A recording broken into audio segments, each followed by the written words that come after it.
मैं परमेश्वर का बहुत धन्यवाद करता हूँ इस अच्छे समय के लिए जो उसने हमें दिया। सबको जय मसीह की। I thank God for this beautiful time that he has given us. I greet you all in name of Jesus.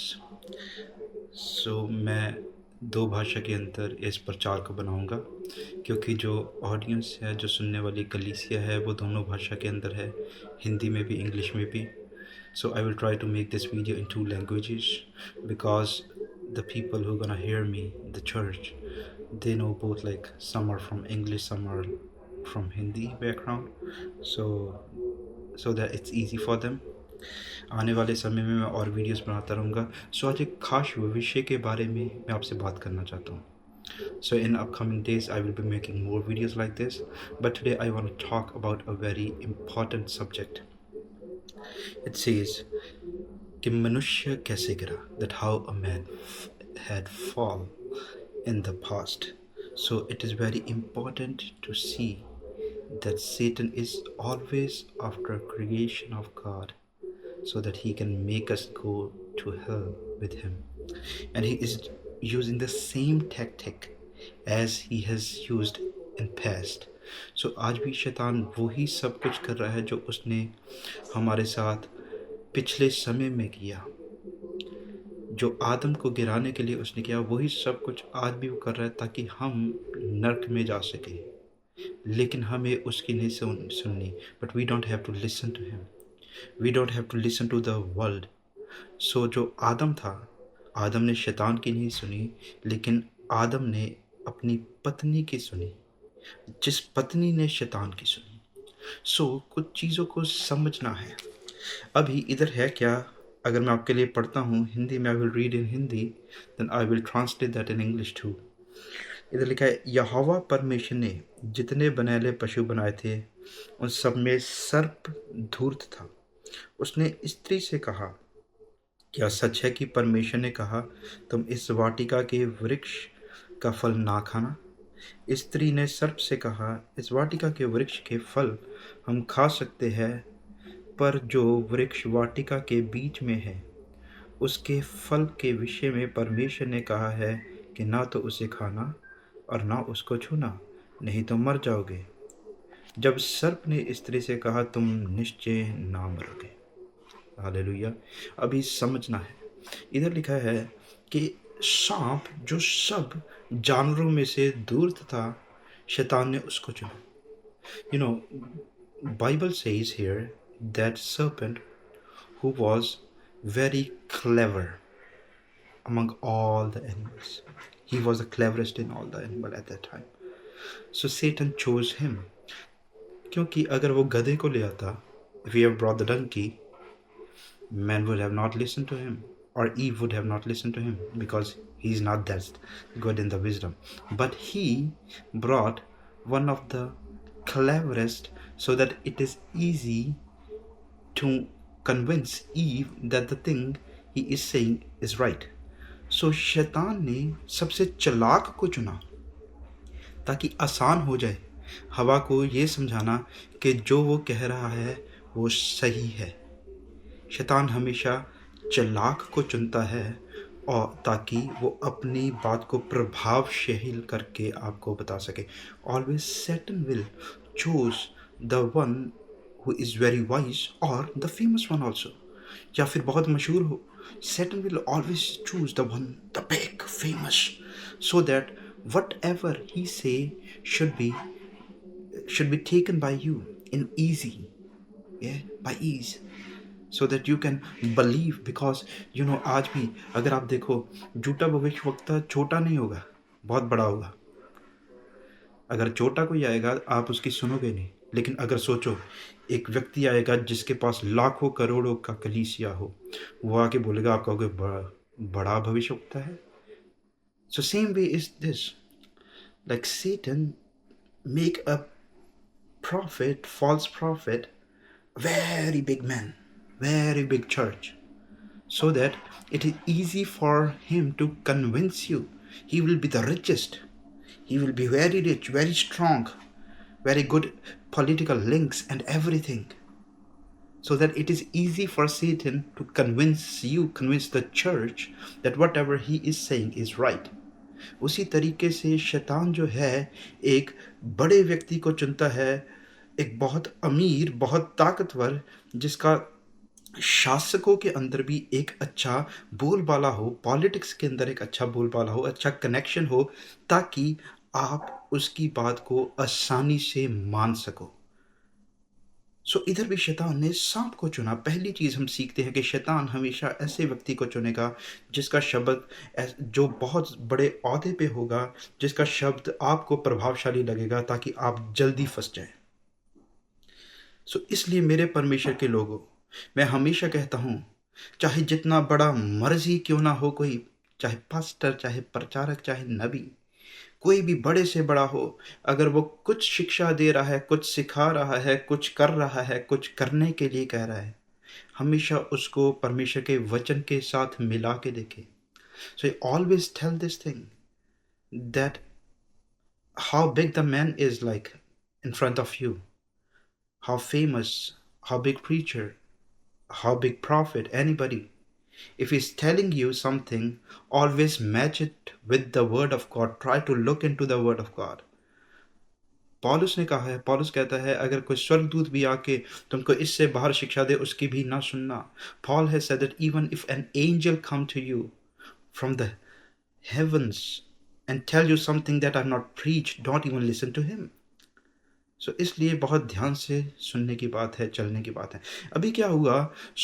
उस औरत से पूछा, क्या परमेश्वर ने ये फल खाने से मना किया, ये बाग के सब फल खाने से मना किया है? औरत ने कहा, नहीं, सब नहीं, लेकिन ये फल खाने से मना किया है। और परमेश्वर ने कहा, अगर तुम इसको छुओगे भी तो तुम मर जाओगे।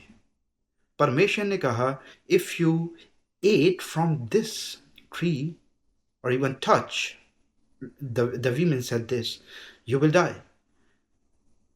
और फिर शैतान कहता, you will not die. So आज भी सेम सिचुएशन है। Today is the same situation going on around us. The man of God, the word of God is telling us that if you do these things, you will go into a spiritual death. You will not be able to inherit the kingdom of God. On the other hand, then the person who has been prepared by the Satan, who has been used by the Satan, who is being used by the Satan, he will come to you. He said, nope, you will not die. Don't you know the love of God? He will not stop you from going to heaven because he has given his blood. He has shed his blood, his sacrifice. So why would he stop you from entering the heaven? You can do whatever you want. Still God loves you. Like here, इधर भी हवा को ये बोला, परमेश्वर ऐसा करेगा ही नहीं। परमेश्वर क्यों मारेगा तुम्हें? तुम नहीं मरोगे। लेकिन परमेश्वर ने कहा था, यू विल डाई। और हवा ने उस फल को खाया। ईव took that फल and took that fruit and ate from that and ate from it. And after that, what happened? She took the same fruit to her husband, and husband know that this is from that tree, and he ate from that fruit too.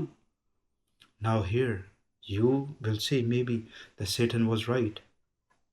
They didn't die. But let me tell you, in God's words, it was something else. If you are disconnected from the God, you're dead. If you're disconnected from the God, you have nothing left in you. Bible says that I am the life. He is the life. If you are disconnected from him, there's nothing left in our life. So that what happened there, that what God was telling them, that you will be disconnected from me. Your and my relation will be break. If you don't listen to my word, if you disobey me, your and my relation will be break. If you obey me, it will remain like that. But if you disobey me, it will break. And Satan always wants you to disobey his word. Always want to disobey his word. He will not let you read the Bible. वो आपको Bible पढ़ने नहीं देगा, वो आपको वचन पे चलने नहीं देगा। वो हमेशा यही चाहेगा कि आप उसके वचन की अनआज्ञाकारी कर दें। क्योंकि शैतान जानता है कि अनाज्ञाकारिता से ही वो आत्मिक मृत्यु आएगी, वो सदी काल की मृत्यु आ जाएगी, स्वर्ग में जा नहीं सकोगे, आपका प्रेम टूट जाएगा। Even in the New Testament Jesus said that you say you love me, but if you love me obey my commands. नए नियम में भी लिखा है यीशु ने कि तुम कहते हो कि मैं तुमसे प्रेम करता हूँ यीशुआ, लेकिन अगर तुम उससे प्रेम करते हो तो मेरी आज्ञाओं को भी मानो, परमेश्वर कहता है। अगर तुम मेरी आज्ञा को नहीं मानते, you don't love me. If you don't ओबे माई commandments you don't love me. अगर तुम मेरी आज्ञा को नहीं मानते, तुम मुझसे प्रेम करते ही नहीं। इसलिए बहुत ज़रूरी है इस चीज़ को समझना। शैतान ने अनाज्ञाकारी करवाई। Satan make Eve and Adam to disobey God. There was no poison in that fruit. No, God will never put a poison in a thing. The only thing was there was a obedience in that fruit, not eating in that fruit. There was a obedience not eating that fruit. उधर एक जहर नहीं था उस फल के अंदर, लेकिन वहां पे क्या थी? एक आज्ञाकारी थी उस फल के अंदर कि तुमने ये फल नहीं खाना है। उन्होंने अनाज्ञाकारी की और उनका रिश्ता टूट गया। आज हमें बहुत ज़रूरी है आज्ञाकारी करना। सो मेरे परमेश्वर के लोगों, एक बार फिर से अपनी बाइबल को खोलिए, उसको पढ़ना शुरू करिए, आज्ञाकारी करना शुरू करिए, ताकि परमेश्वर के साथ हमारा रिश्ता वैसा ही बना रहे, वैसा ही बना रहे। So precious people of God, today is the time to reopen your Bible. Start reading the word of God, his commands, what he wants. Start obeying God so that our relation stays with God. It remains with God so that whenever he comes, we can go to heaven, not to the hell. ताकि हम स्वर्ग में जा सके, नरक में नहीं। इसलिए दुनिया की बातों पर ध्यान मत लगाइए। जो आजकल के झूठे भविष्यवक्ता या झूठे सिखाने वाले सिखा रहे हैं, उन चीज़ों की तरफ ध्यान मत लगाइए। सिर्फ बाइबल की तरफ ध्यान लगाइए, क्योंकि ये परमेश्वर का वचन है। परमेश्वर ने जिस चीज़ से मना किया है उस चीज़ को मत करिए, और परमेश्वर ने जिस चीज़ को कहा है करने के लिए केवल वही कीजिए। So my precious people of God, don't listen to the world, not listen to the false teacher and preachers. Just read the Bible.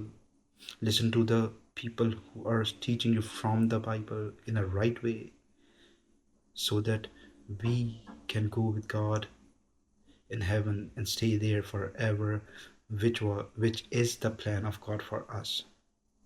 Don't listen to anyone else who is not teaching you from the Bible, who is not right from the Bible. Bible is constantly teaching about repenting from the sin, turning away from the sin. If somebody is teaching you against this thing, so don't listen to them. वचन को पढ़िए, उस पे चलिए। वचन हमें केवल एक चीज़ शुरू से सिखाता आ रहा है कि पाप से तौबा करें और पाप से टर्न अराउंड हो जाए, मुड़ जाएं, उससे दूसरी तरफ को हो जाए, उससे मन फिराएं, पाप से मन फिराएं। अगर आपको कोई भी व्यक्ति इसके उलट शिक्षा दे रहा है, उसकी मत सुनिएगा। परमेश्वर आप सबको आशीष दे। आने वाले दिनों में मैं और ऐसी वीडियोस बना के डालूंगा। परमेश्वर आपको बरकत दे। So God bless you all. In upcoming days I will put more videos like that. God bless you. आमीन।